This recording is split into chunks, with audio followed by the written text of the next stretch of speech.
Hi, and welcome to the Flute Talk podcast, where we talk about all things flute and answer your questions live on YouTube. If you want to help us out, be sure to subscribe to our channel and add us to your podcast feed over on iTunes or Google Play. And if you want to represent TFC, head over to our merch store for t-shirts, stickers, mugs, and posters. You can go to designbyhumans.com/shop/theflutechannel. Finally, if you're looking into buying a new flute, be sure to check out the Flute Center of New York at flutesforsale.com. With our code TFC at checkout, you'll be able to try out the 3 flutes or piccolos, and whichever instrument you choose, you get an extended 18th month warranty on it. So be sure at checkout to put in the special code TFC at flutesforsale.com. Now on with the show. Hi everybody, welcome to Flute Talk Podcast. I'm Nick. And I'm Amélie. Over there, Amélie. Yeah. I'll move my chair. It's just when I move my chair, I move the microphone as well. Oh, so dear. I should be okay here. Yeah, it should be all right. Okay. If you guys are having a hard time hearing us, just let us know and we'll make adjustments. Hopefully everybody's doing well. I know the chat's already pretty busy. Wow, there's a lot of stuff going on. We don't have our flutes this week because they're both yours is being readjusted, so just like a regular kind of thing after a couple months, just kind of put it back into shape. And mine's getting completely overhauled. And so that's exciting. So we're fluteless today, but we'll definitely talk about stuff, the flute and stuff like that. Play the flute. Yeah. So keep in mind with that. And then also last week I was in New York, and I went and to Powell's showroom for their debut of their 18-karat rose gold flute that they like, it was the North American debut. So if you guys don't know, like, certain flutes can be made out of many different types of materials. Silver is like what we all kind of know and see all the time. Also gold, also platinum as well. There are platinum flutes. Wooden flutes as well. People like wooden flutes with silver keys. And it's quite interesting.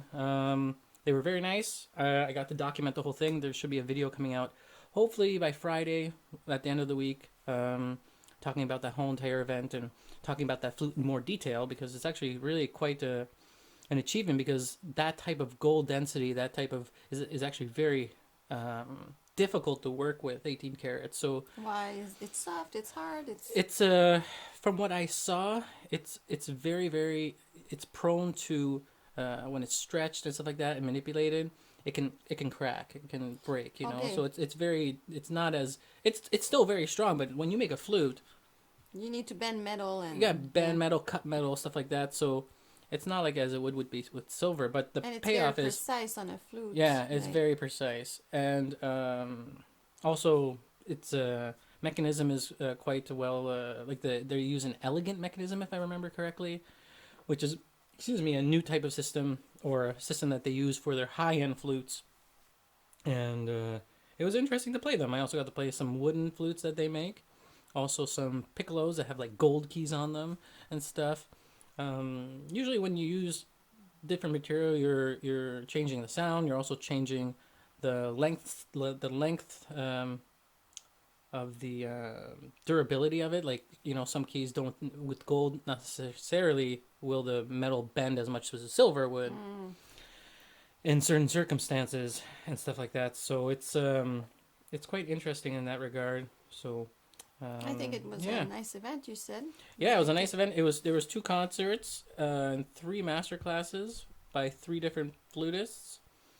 And like I said, there'll be more information about that on the video. And it was really cool. It was really good to meet people. It was in a very busy part of New York City, in Midtown. So it's actually, in fact, the busiest part of New York City.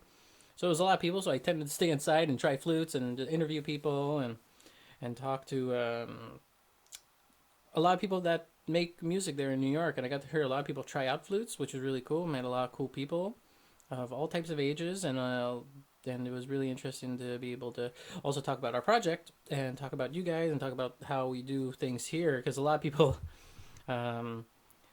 were wondering if we only did one thing.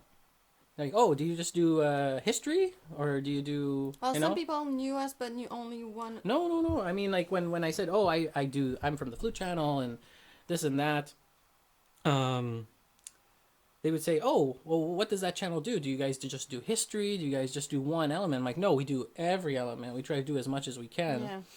and they Now they're we want impressed to that start way. making more music videos. Yeah, more as music well. videos now because we're Yeah, really that's interested in where that. we We want to didn't push, touch yeah. that as much as No, the exactly. other Yeah, we elements. can only do so much But a at lot of once. people knew Yep. about us. Yeah, a so lot of people that knew was about nice. us. Like the Powell people knew about us, which was great, and some people, I think, yeah, they knew a little bit. But yeah, it was fun, and it was just interesting to listen to questions and also listen to how people are playing and all those things. It was really quite eye-opening to see that part of the flute world being, you know, growing. Because there's a lot of people who want to buy flutes, and Powell's really doing something special, I think. So it's really cool. Like they're really trying to be cutting edge, and they're a very good flute brand. A lot of flute brands are very good, but it's good to try out. I would encourage trying out their flutes because they're quite solid I making liked flutes. when we did The a 11 video, expensive ones? 11 Yeah. expensive flutes. Yeah, Some are more expensive than others, Totally. even in that category. But yeah, yeah, I was surprised by some of them. And also, if you look in the comments, a lot of people liked the Powells. Like, there's a lot of comments about, yeah. But it's all about who's playing it, too. Like, totally. we are all different, so different flutes for different people, I guess, also. But it's interesting to try them. They're good flutes. Yeah, so you know, it's Yeah. it was an interesting event. It was very short, but I felt read for an interesting. I don't know if you're done with that. no, subject. it's good. No, it's all good. Okay. Keep going. Yeah, do it. So I read an interesting question this morning on one of our videos. The person was saying that their teacher told them to put the upper lip more. Okay, what was it? The upper lip a bit forward compared to the lower lip. Okay. And I say keep your lip close to the teeth. Don't bring it forward. So the person was confused. But I was thinking we're probably both right. Because if you look at your mouth, usually our lower, like just naturally our lower lip, if I look at you right now, your lower lip is a bit back compared to your upper lip. And same with me. Like, they're not, like, I would have to push my jaw forward if I wanted them to be on the same level. Right.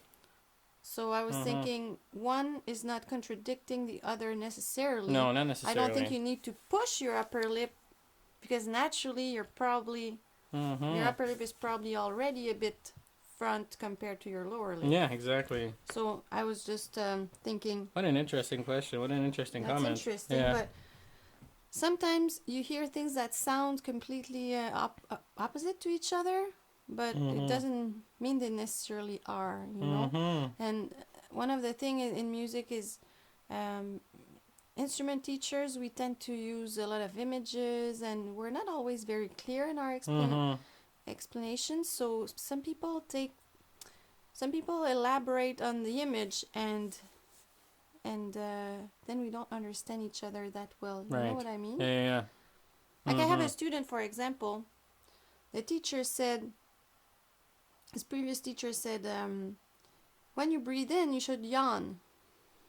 Do as if you were yawning. But when he yawns, he opens his mouth a lot. So every time he was breathing, I was like, and disturbing his whole embouchure. And I said, why do you open your mouth so much? Because I have to yawn. I said, oh, yeah, open your throat, but don't open your mouth that much, you know. But those images, you have to be careful because you say it for the throat and the person understands it for the mouth.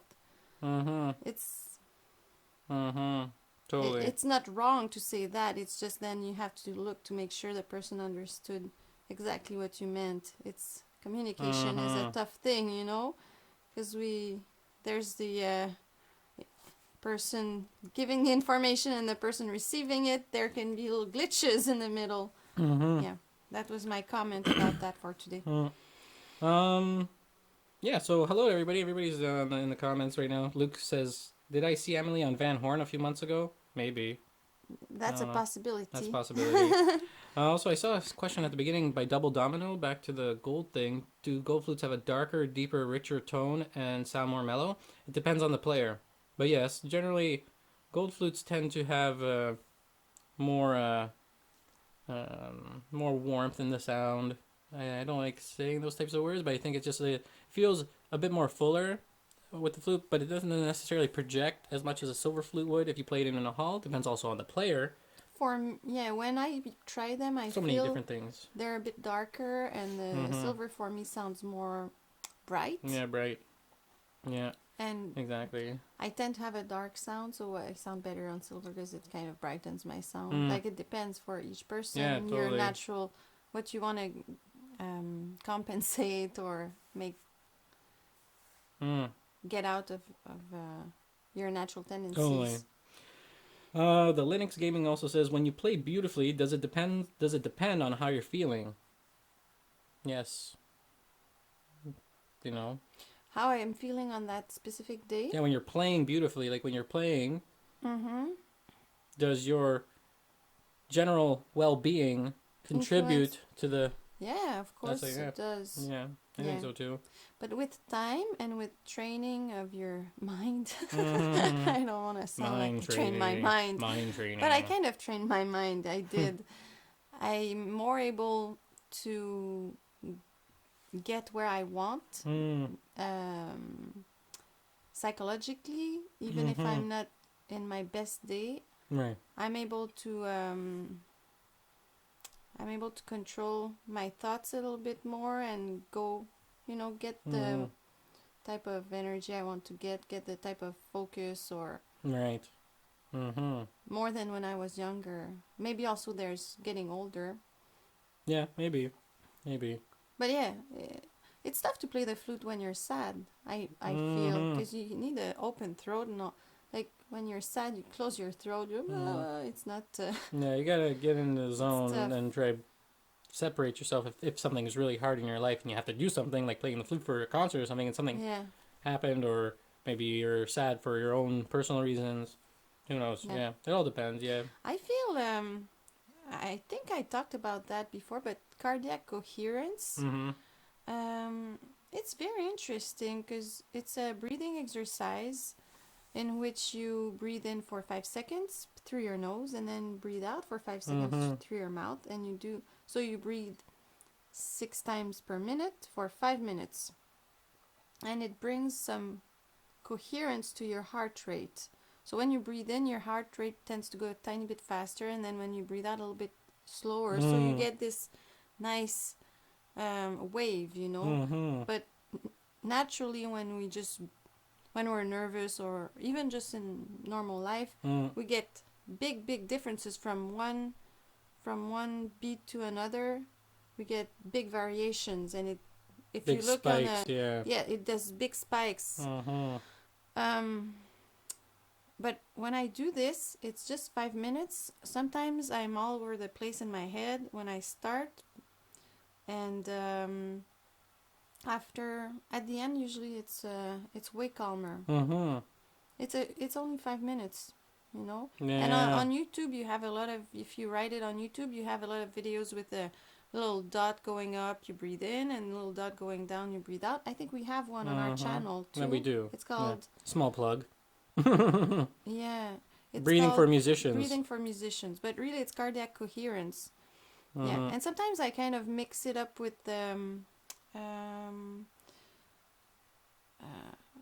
how do you say that? Pleine conscience in English? Conscious planes, like no. It's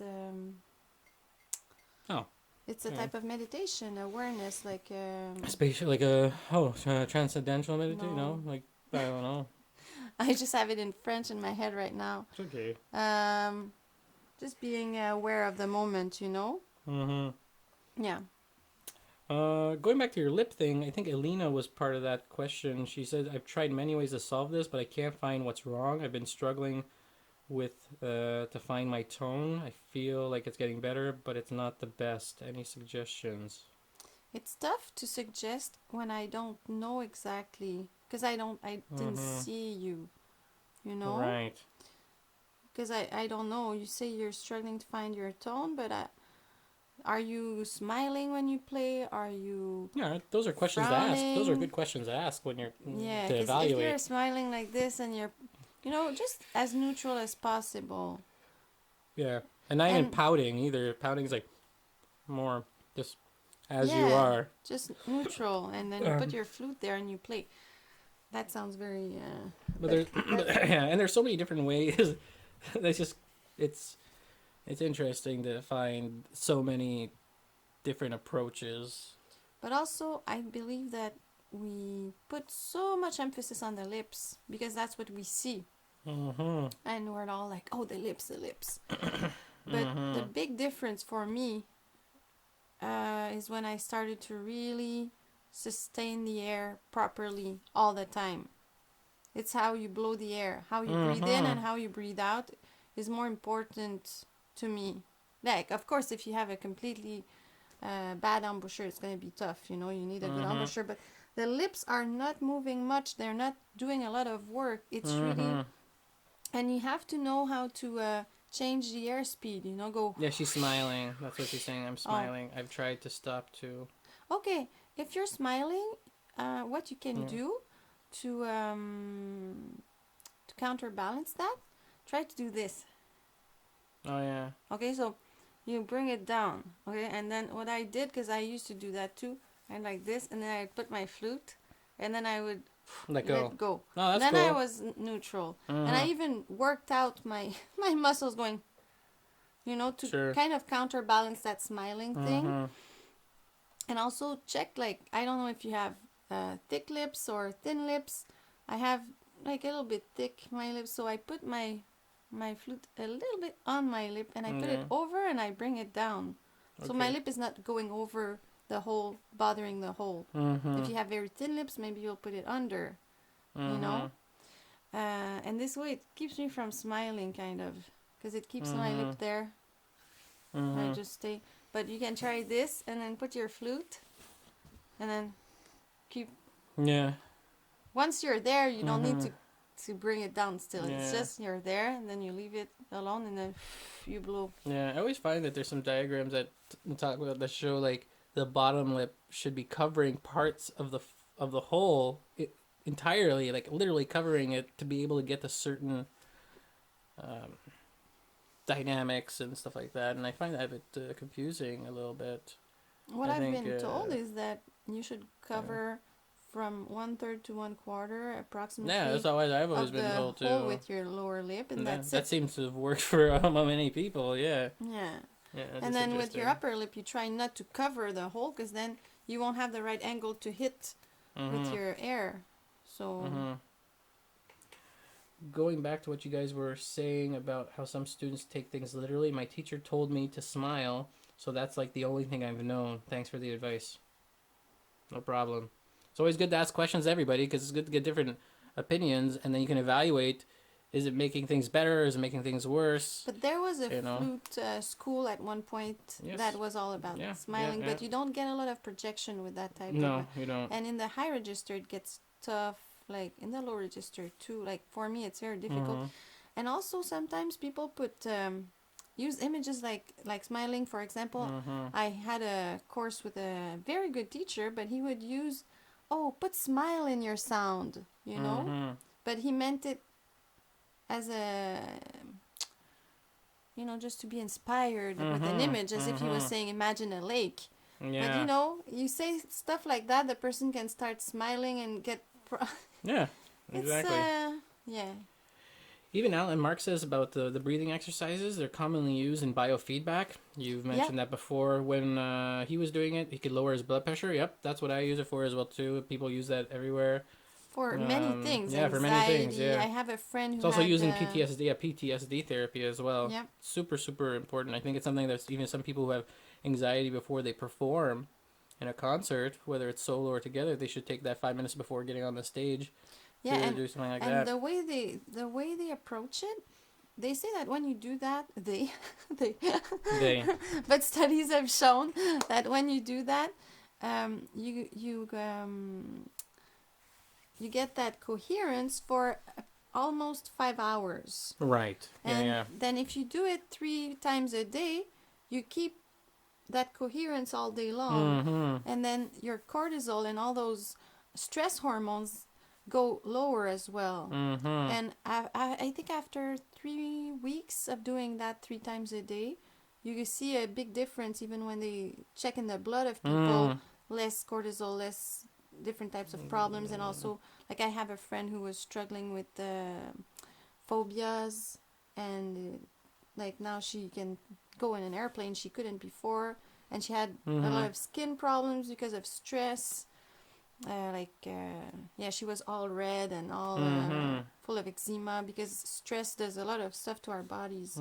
But I think it's a good way to control our get in control of how we feel and our emotions. And also it's when you do it, even like I don't do it 3 times a day all the time, but I do it often enough that when I'm taking a walk, if I see that I'm starting to spin, I'll just focus on my breathing and count, and it becomes a second nature. Sometimes if I'm waiting in line, I'll do this instead of why it's long, or Right. I use the time I have to do it sometimes in downtime in my day as well. And just brings That's things interesting. back in control. In control. I think it's a very good thing for musicians, because we really need to control our nerves. That's one of the biggest thing for us. Yeah. For a lot of people it's a issue that they gotta It's a good training. figuring it out too. Yeah. It's good to do just before the concert, but Totally. I think it's also good to do every day. Oh yeah, you still do it every day, but so I mean, you can yeah. train your body to Totally. you know. So yeah, next question. Challenge That 15 wants to know who's your favorite music artists. You like that guy that plays the violin a lot lately? Oh, lately I've That guy. What's wrong with my brain this morning and Too memory? much tea. Not enough tea. I'll take it over. Yeah, go ahead. Say yeah, there's like I don't know. I like Rostropovich and stuff. Like I like listening to other artists that are not necessarily flutists.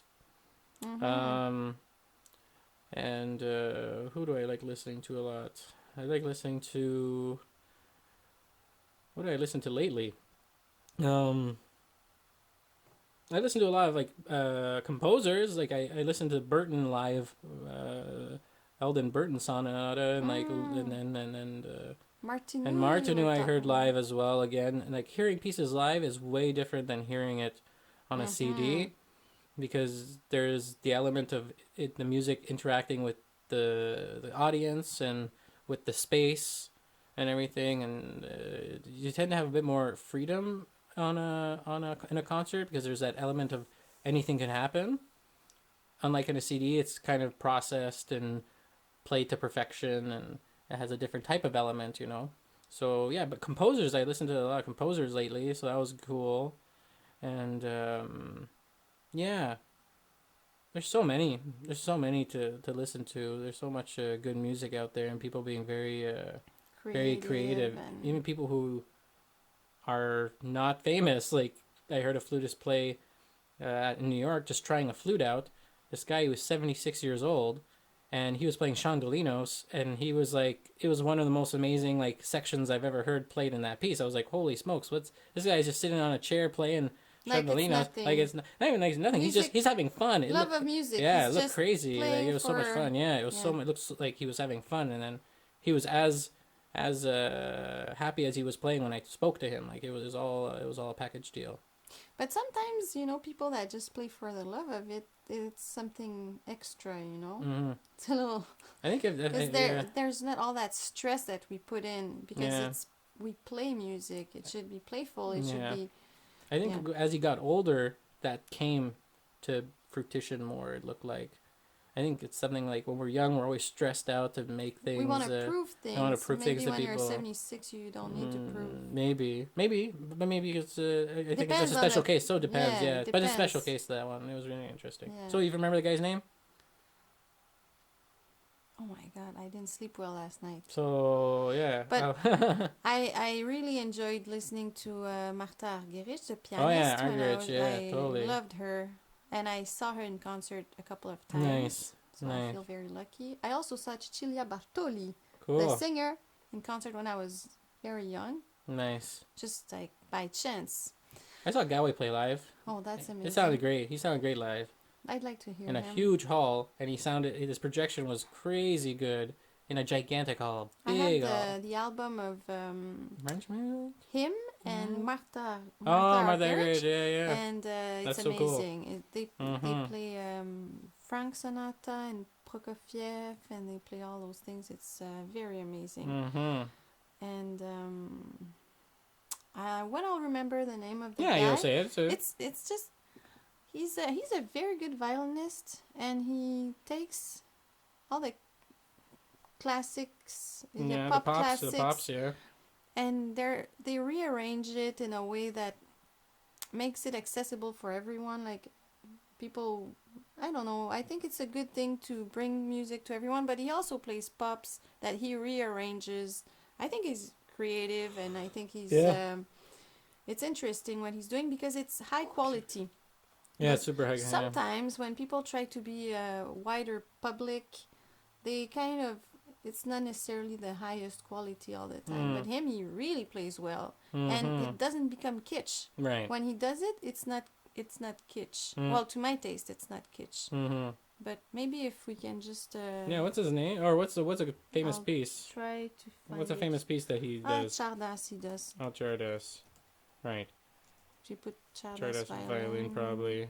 Yeah, we'll know the name once it happens, you know? The magic of the internet, you know?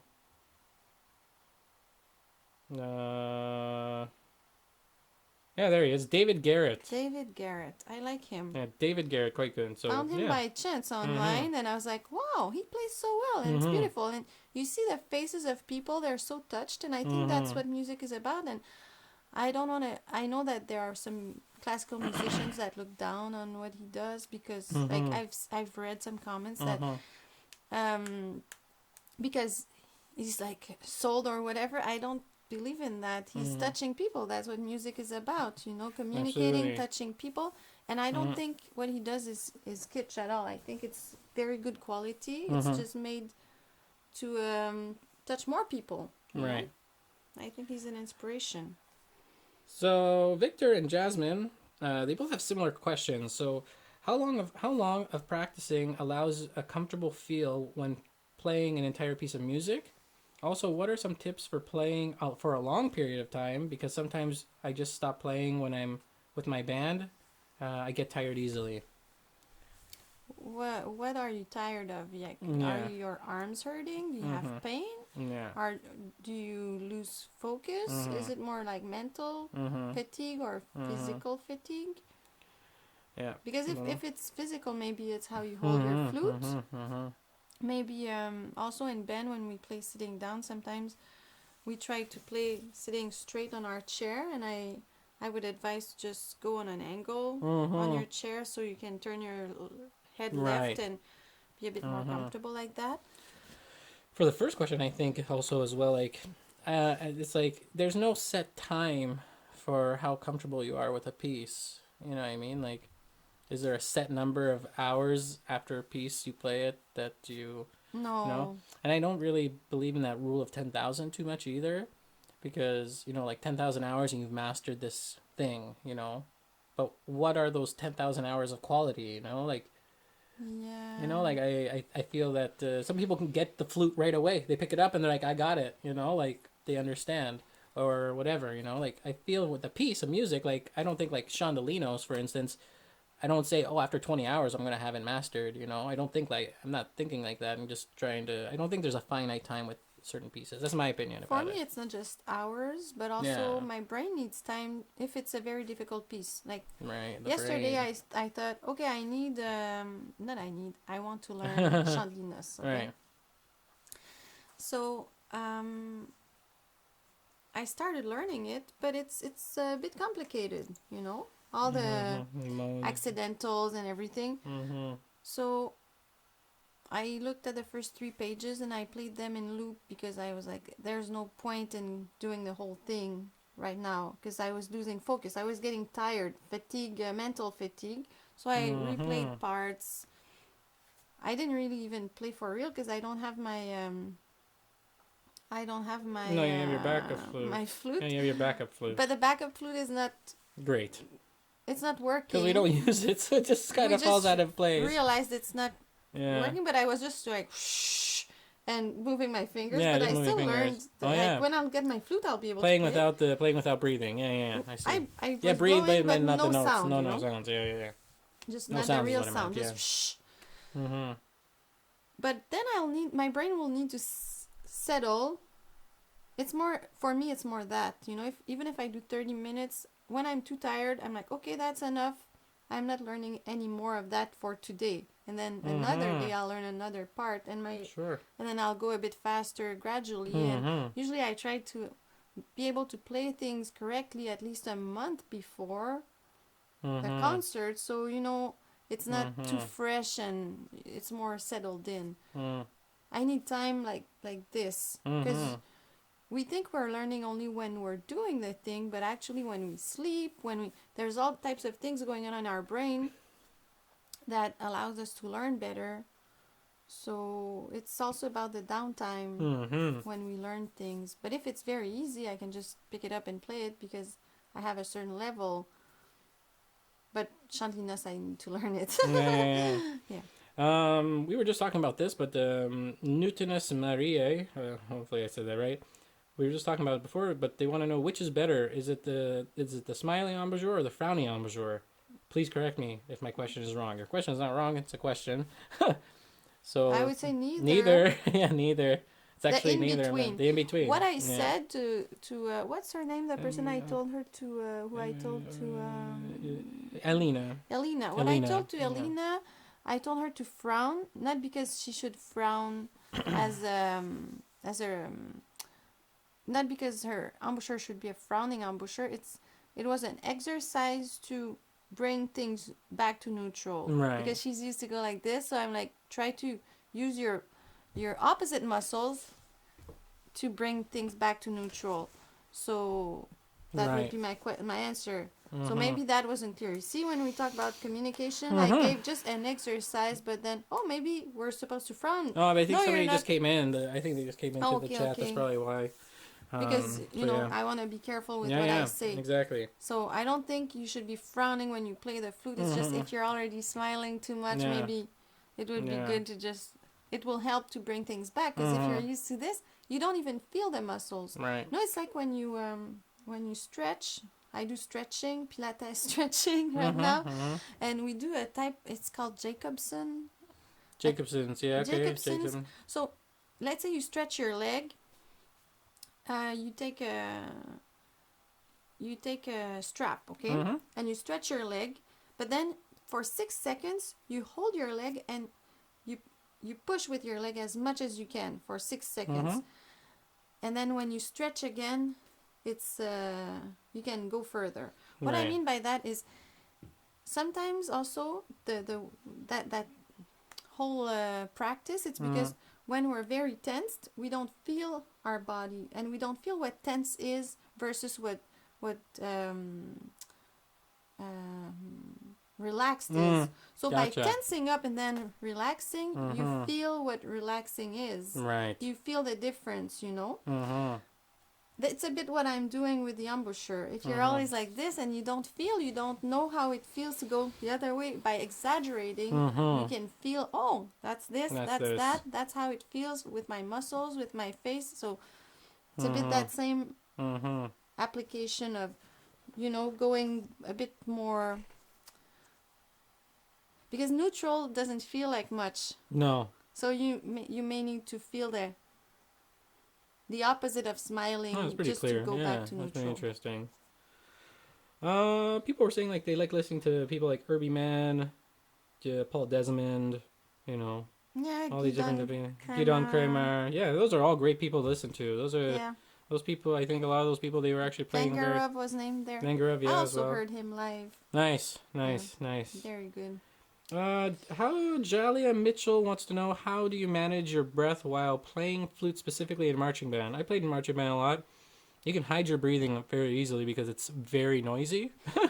Especially when you're actually marching in... When you're in marching band, you're actually marching in a parade and stuff like that. like you can break the rules because you're just trying to play through the music. If you're in band practice and your teacher's like play the phrase this way and make sure you breathe all the way, really try to do that. But when you're marching, you're expelling energy more than you would sitting down. Yeah. And sometimes you're marching 10, 15 kilometers, Oh my like God. very far sometimes. So you're like playing and doing that. And usually playing piccolo or flute. So like, And you're yeah, doubled, so if you yeah. don't all breathe in the Yeah, same you're all spots, playing, yeah. no one will hear Yeah, it. and there's like sometimes 6 of you, or 10 of you. So really there's chances to hide it. So I wouldn't stress too much about it when in practice, when you're actually doing real parades and stuff. I wouldn't stress too much about it. If you're having a hard time breathing while marching, you should definitely practice marching. That's what I used to do. The first time I did marching band, I was out of shape, and I'm like, okay, I only see this marching band once a week for 3 hours.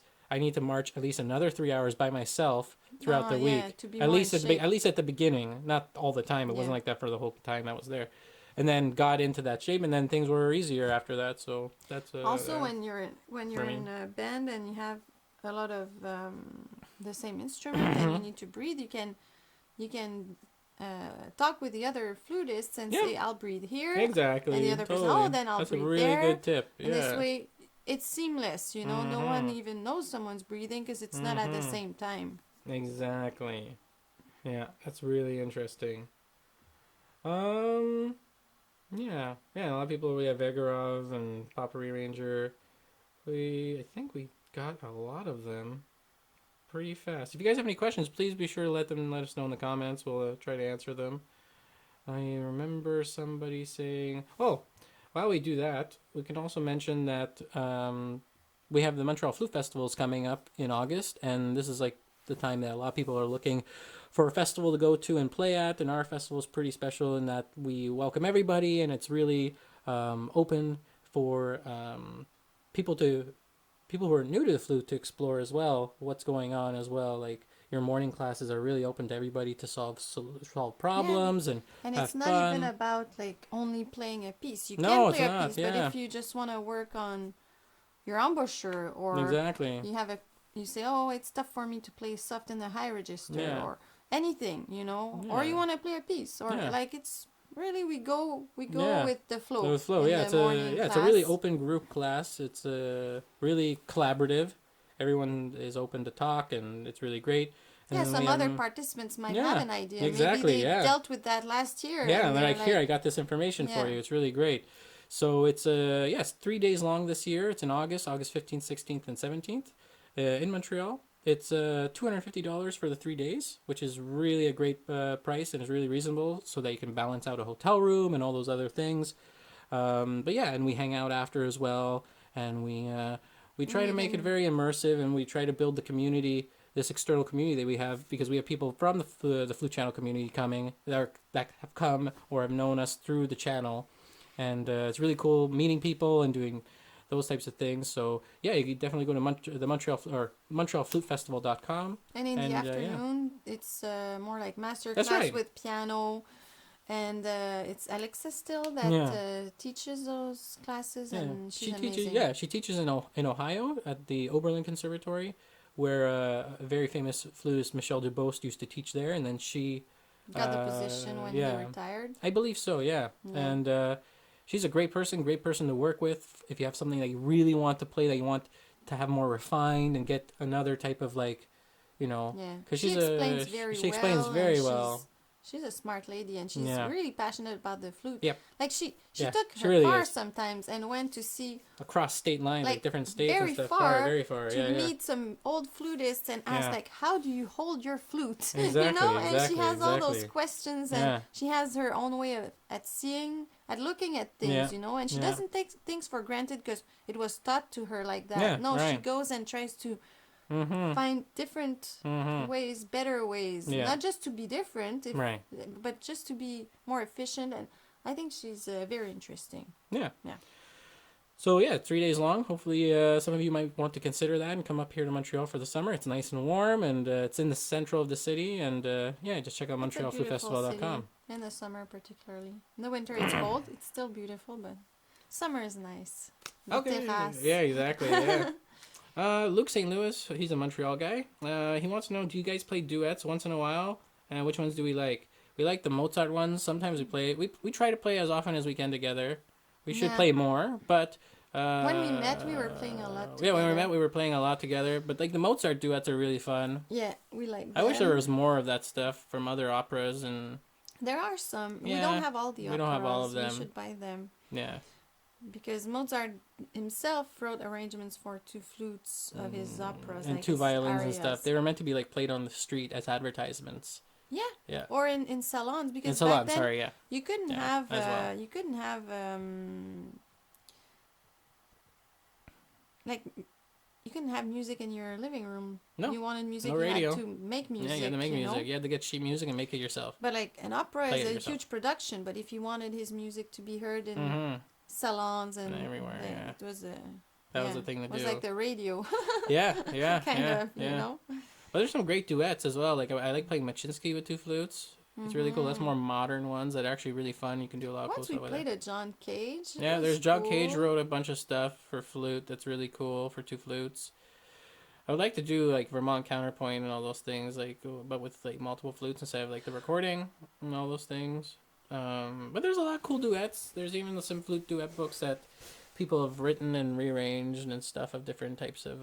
There's even like there's even I think Louis Moyes also made a book with duets that has like Kuhlau and Beethoven and a duet version of the Mendelssohn Scherzo. I think I played that once Yeah. when I was younger. Yeah, those are all great little pieces. That book itself is like really, really good duet book. A lot of cool duet stuff. Some Oh, we should sonatas, get full that. sonatas. We have it. It's Oh, somewhere we around. I think it's just really broken apart. You know, with a lot of those books, when you use books, some books they're just not made made to last the test of time because you use them all Yeah. the time, right? So Well, we can have them rebind. yeah, rebind it and stuff. Those Yeah. are always cool. Yeah. But yeah, we met in orchestra. Yeah, we met in an playing orchestra. We met in an together. orchestra here in Montreal. Yeah. And then yeah, that was that really. And then we just kind of We just the laughed orchestra- all yeah. the time, and the orchestra was a very funny place to be, so particularly it was interesting. So we just had fun, yeah, talked, and then played our parts. yeah. You know, yeah, And- that's how it goes. Luigi Hughes duets. No, I've never tried Luigi Hughes duets. I'll definitely check them out. And then Machinsky, yeah, Machinsky ++ for sure. The Mozart duets are fun. It's really there's a lot of great, and also like the Mozart quartets. If you can ever find friends that play string instruments, Oh, that's yeah. a cool thing to play inside a house. Those are really just chamber music things, you know. They're The beautiful. string quartet or violin players and string players are lucky, I think, because they usually tend to know one of each instrument, and then they can play quartets at home. You know, like they have so many quartets. There's so many quartets written. It's insane. People will never run out. No, And I feel with flute, it's like it's more about trying to find some, you know, or rearrange. or rearrange. But yeah. Yeah. And there's even like a 4A fantasy for 2 flutes and piano. I heard it once. It was pretty okay. And but yeah, flute duets are cool. Flute quartets are fun. There's some really good Yeah. flute for 4 C flutes. There's a I really did a cool lot arrangements. of that when I was a student, and It's I really liked interesting it, stuff. I like that stuff too. high school and Yeah. university. So yeah, and then we also that's really that. Yeah, like I said, I think we ran through all the questions. If we missed your question, let us know in the comments, and we'll definitely do that. But yeah, there's some cool pieces that I think I would definitely like to play.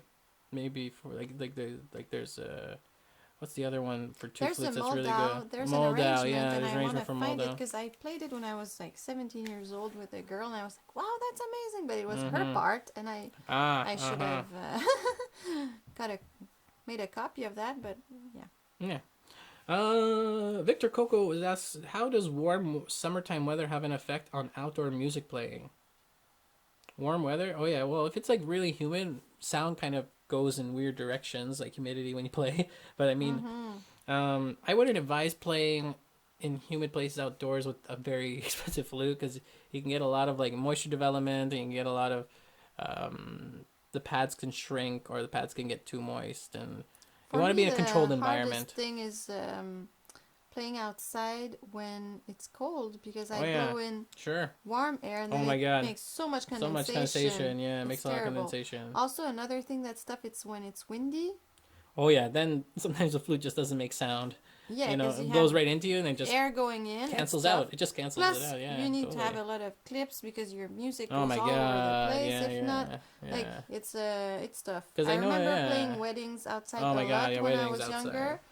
Sure. I had all those clips and then the Right. flute going like this, and then you try to find an angle, Oh yeah, yeah. so that Oh the my air, god, so the air the doesn't. wind is not coming in. That's the worst. Yeah. So for me, it's when it's windy that it's more difficult. Yeah.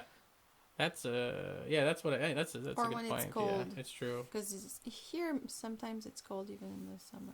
Yeah, even in the A summer, little bit, yeah, it's a little not bit. very Yeah, cold, yeah, but yeah. it's like in the evening it's a bit cold. Exactly. So yeah,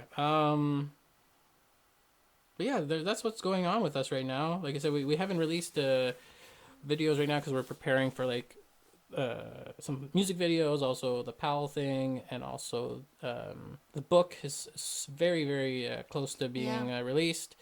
And then we're going to be making videos that connect with the book, which is really great. There's 15 lessons in that book that you can follow through, so you can have 15 weeks worth of lessons in this book. It's actually quite or from beginning, how much time or how much takes. time, but I mean, like each lesson is a lesson. You know, it's really a lesson. Maybe so. some of them you'll go through in 2 days, and some Right. will take 2-3 weeks. Sure, exactly.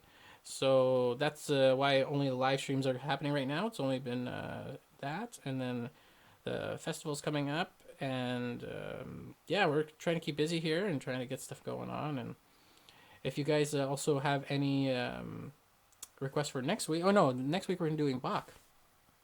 Yeah. Again, we're gonna finish the rest of the half of the last Bach part. of the last part. Yeah. That's a great piece. Yeah. I like that It's piece a very lot. nice. It's really cool. Alina has one other question. I have an intermediate flute, but I'm preparing for marching band season, and obviously we go outside a lot. Should I get another flute for the outdoors? I would say yes, if you can. I would go on eBay or at the Flute Center of New York and get a Yamaha 222 or 221 and use that. Sometimes something a like that. used flute Yeah. you can find for cheap. If you go to the Flute Center of New York, use our TFC code. Yeah, that you've seen at the beginning of the show. Please. Yeah, please. This helps us keep doing this stuff. But we actually have a lot of people buying flutes. Recently, we had some people you guys are using the code. It's great. Thanks for and doing they're that. and people are super happy with their choices.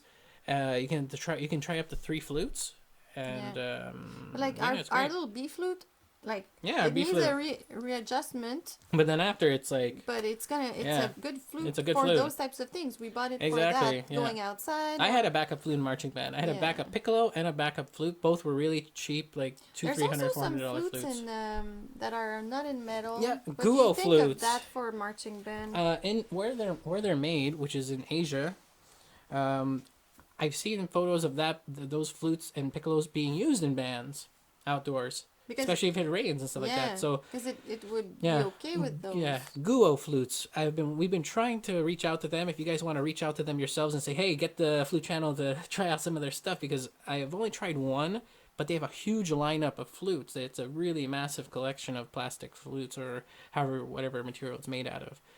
Guo flutes, Guo. And they're apparently really good. Like we tried one of them and pretty impressive for just a plastic toy flute in a way, but like some of them are made of even better materials and Because maybe it higher would quality. be easier in Yeah. marching band to use Because it's something like that, waterproof. Because it's waterproof. The pads Then are waterproof. No stress. Yeah, you no know, stress you just at all. play with it. Yeah. And it's So- also light. Those flutes are very light, so if you're moving around with Yeah. it might be less tiring. Exactly. Yeah. So But I would if get not, a backup flute. You know, even yeah. on Kijiji we found Yeah. our little flute Yeah, for Kijiji cheap. or Craigslist, whatever your Yeah. equivalent is, hunt for it. Make sure you get something that has either been just repaired. These are things you have to look out for. The 3 major the things. pads. Yeah, 3 major things and 3 major things you should always ask the person that you're going to get it from, either from eBay or Kijiji or Craigslist, those places that are used. When was the last time it was repaired? Was it repaired less than a year ago? If it was, that's an okay sign. Check all the pads. They all have to look identical. If there's one that doesn't look identical, you're going to have leaks, you're going to have problems, and that costs money to get replaced. And the moment you bring it to a shop, they'll find other problems, especially with used flutes. Most of the time, keys are bent, things are moving, there's motion, and they'll encourage you to fix it, which costs money. And then, which sometimes could get to the point that you could have bought a brand new flute and not have to worry about it. You know, you bought a flute for Yeah, $300 yeah. and then you have to pay $300 to get it readjusted. And then A $600 flute Yeah. brand new, you know, pretty much. And also check the serial number and check it with flutestolen.com or something like that. I forget what it's called. It's also on Facebook, a Flute Stolen list. Get the registration number. Check if it was stolen. Yeah. But when we bought our little flute on Kijiji, it hadn't been played for a decade. Yep. So it hadn't been adjusted either. No. But the pads were perfect. Yes. It just needs tiny Yeah, readjustments. because the screws it's are. all a question of, you know. Yeah. So it's all a question of. But those are the three questions. If all those things check off, it's a flute that you can pick up and play right away. You know what I mean? But ours, you know, for $100. $100 is crazy because it's a $1,000 flute. Yeah. You know? It's a Yamaha 481 that we have. 381 or 481, something like that. So, So it was a steal. You know what I mean? So. Yeah. So you have to. Oh, Erin says Guo. She has a Guo flute and piccolo, and they're really good. I've tried one of their flutes. I'm surprised. I think for a marching band. Marching band is if so I was doing amazing. marching band, I would get that because Totally. your arms must get, Oh, yeah. you know, walking Yeah. kilometers with your flute. I don't know. Yeah. Yeah, it's Alia wants to know, my friend is wanting to begin flute, so what is the best flute for her to get as beginner? We have a couple videos from the Flute Center of New York. If you check on our video page and put Flute Center of New York, you can check all our reviews, but there are a couple of good flutes that you can get, like the Trevor James 10X is a really, really, really great beginner flute. You can get the one with just a straight head joint and not a curved one if you're an adult or, you know, if you're not a child. And it's Yamaha a great price. Has good ones. Yeah, good price. Check the Flute Center of New York, really, because they have an 18-month warranty. So you have, you know, this big space of, like, being able to try it. You can try up to 3 instruments. If you go to Flute Center New York, you mention our code TFC. Either you're doing it from the phone or from their website. There's a space to put it. Yeah, extra things. They give you extra things. So like trying up to 3 flutes. 3 flutes. You get them for a longer time. You get it for 10 days. You get to try all 3 for 10 days.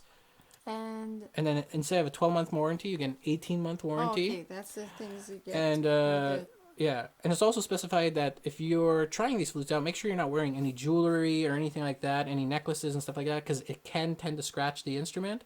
And then if you have a ring and you're especially take off all of your jewelry, all those types of things, because that can cause problems when you bring it back, because they you have to be careful. You have to be careful. It's not your flute, and you don't use it. and you don't use any of the things in the box, like the cleaning rod or the so you use your own stuff, because that's all in a package. It's all okay. so you don't want to undo that and use it while you're playing, because that's still a product that. But I hope they tell people as well when they. Yeah, I assume that they do, but that's something that is always good to say. Also, you always have to be careful, but I guess people know, like, when you undo your flute, like, not put your flutes on your hand on the keys. Yeah, don't put your hand on the keys. Know? Yeah, that's that. Things like just make gotta make a video about that, because a lot of people they hold their flute. They even hold their flute by the keys. I'm like, hold by the barrel. Yeah. You know, and the barrel is the thing that connects the head joint and the body of the middle part. That's that ring. Hold there, because a lot of people hold right on top of the first C key and stuff, and that's bent key central over the course of years. Or over the rod. Over the rod. You can crush your rod, you know. So no matter how lightly you hold it, it's not. It's still. It adds up because it's metal, and every time you do it goes lower, micro, and then you have to buy a whole entire piece of the mechanism to replace it. Yeah. Because maybe it gone to a point that exactly. On the rod.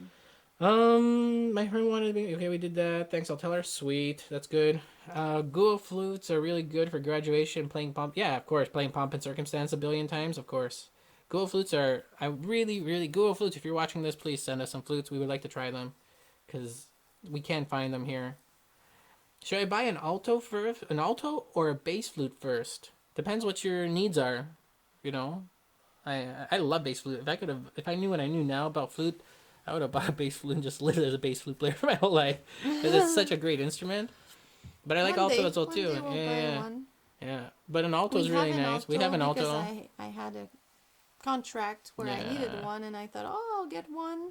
Yeah, and alto there's in some stuff. Yeah, it's a great alto flute too. Yeah. So it's a Prima Sanquai flute, alto flute. Yeah. Bass flute's cool too, but there's not much written for it, so it's just like this thing that is really, really niche. It's more niche than the flute, so it's more niche than alto flute.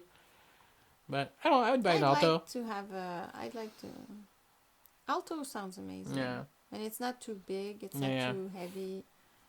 But I'd like to get a bass flute, and then we could do more arrangements. Yeah, more cool weird stuff. Have the whole spectrum of the flute Spectrum, family. yeah.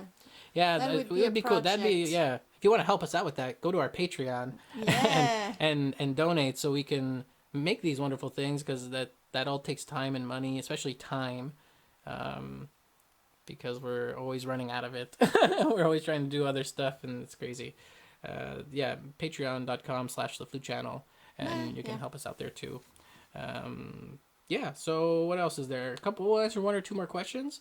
Today I had a masterclass with Formisano. I don't know who that is. And he said I like 24K, Muramatsu, but now I prefer 19K or 18K. I don't remember exactly, but it was funny when he had his whole gold flute collection. Well, it must be nice having a whole gold flute collection. Oh, he liked, yeah. He liked, You yeah. liked Muramatsu as well. Yeah, they're okay. Yeah, they're okay. It's just they're expensive and they don't need to advertise because they've been around forever, so like they don't advertise that much. They just live off of their quality. But I think people like Powell and people like Haynes, all those companies, They're pushing. they're pushing real good now. Now they got some really good makers and a lot of good repair people, and the quality is good, and the prices are getting better. Prices aren't getting unreasonable anymore for a lot of people, and they also make ones that fit everyone's budget, which is and that are that's still very good quality. yeah, because that did not exist 20 years ago. Did not exist. I'm telling you, it did not exist. Oh yeah. What we have now, it doesn't. The tried quality of choice now is crazy good, and the quality. Back when I and bought choice. my flute, we didn't have that much No, choice. no, it was like that everywhere. You had to go to the flute convention. And even at the flute convention, everything was very expensive. It was still very expensive. You didn't have a cheap, a